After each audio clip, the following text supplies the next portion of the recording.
Power to the party. How absolute power corrupts absolutely. This is a reading of the passage from 1984 from page 301 to 303.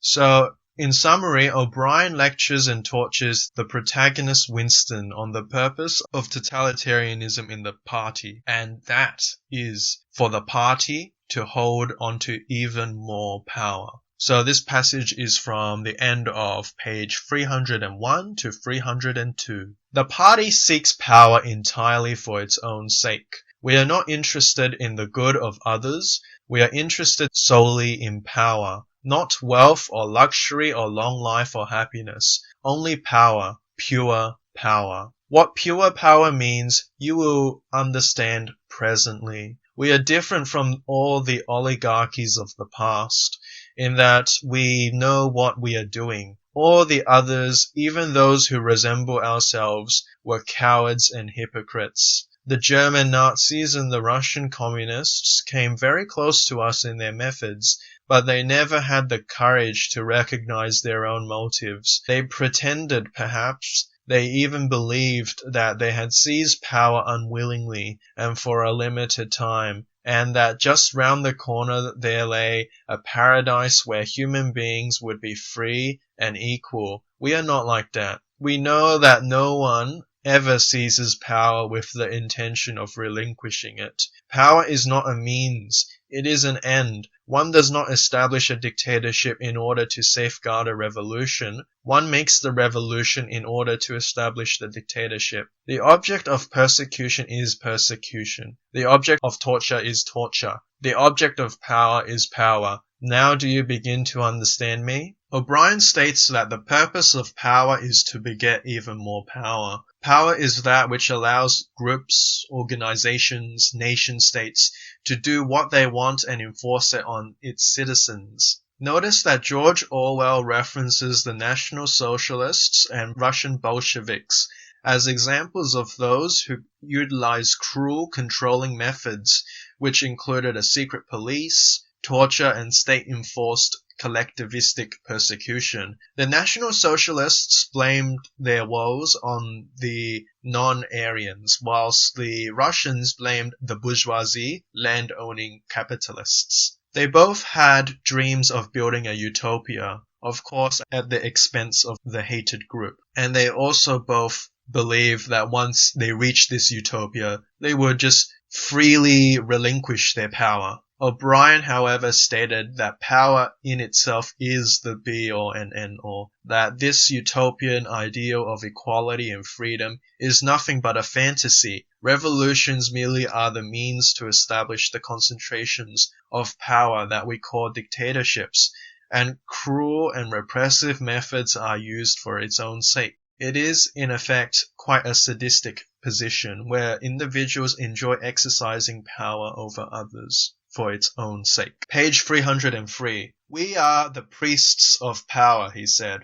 God is power, but at present power is only a word so far as you are concerned. It is true for you to gather some idea of what power means. The first thing you must realize is that power is collective. The individual only has power insofar as he ceases to be an individual. You know the party slogan, freedom is slavery? Has it ever occurred to you that it is reversible? Slavery is freedom? Alone, free, the human being is always defeated. It must be so because every human being is always doomed to die, which is the greatest of all failures. But if he can make complete, utter submission, if he can escape his identity, if he can merge himself in the party so that he is the party, then he is all-powerful and immortal. The second thing for you to realize is that power is power over human beings, over the body, but above all, over the mind. Power over matter, external reality as you would call it, is not important. Already our control over matter is absolute. O'Brien emphasizes the collectivistic